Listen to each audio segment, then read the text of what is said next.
Go ahead. Okay, so now that we know that a proportion is two equivalent fractions set equal to one another, I'm going to show you how to find the constant of proportionality. Basically, the constant of proportionality is the same thing as a scale factor. And you guys learned scale factor when you did shapes and designs and we were scaling images up and down and making them bigger and smaller. In this case, we're going to be working with fractions that are either bigger or smaller and finding the constant. So the first thing I'm going to do is I'm going to look at this proportion. I have 1/3 and I have 2/6. So I need to find the constant. The way I'm going to do that is I am going to look at the first one I have and I am going to see what number I need to multiply or divide to get to the numbers over here on the right hand side. So for example, I'm going to start with number 1, my numerator, and I am going to go from 1 to 2. To get from 1 to 2, I need to multiply because 2 is bigger than 1. So when I go from 1 to 2, I need to multiply by 2. The same thing is going to apply down here. If I'm going from 3 to 6, I'm getting a bigger number, which means I need to multiply. 3 times what is 6? 2. 2 is my constant of proportionality. Now, it doesn't matter what way you go.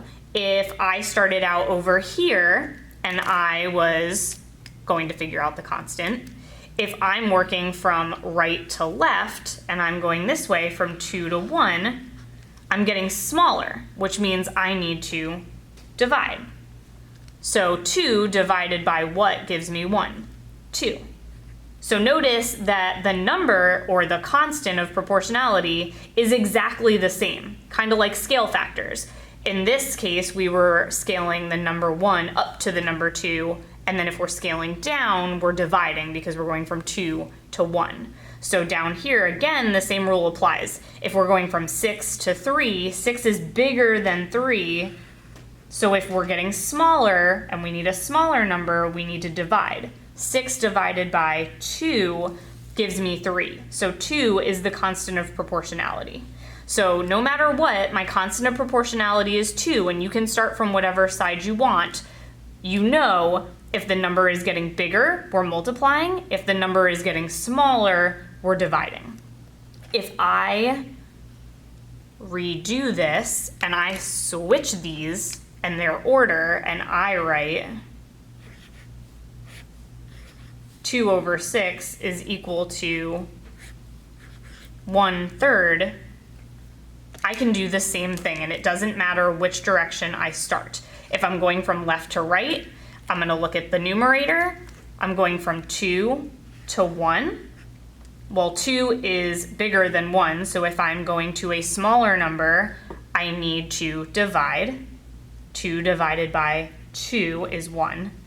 Down here, if I'm going from 6 to 3, 6 is bigger than 3, so if I'm getting smaller, I'm dividing. 6 divided by 2 is 3, so my constant of proportionality is still 2, and then if I work in the other direction from right to left, and I start at the numerator and I'm going from 1 to 2, I'm getting bigger, I need to multiply by 2. 1 times 2 is 2.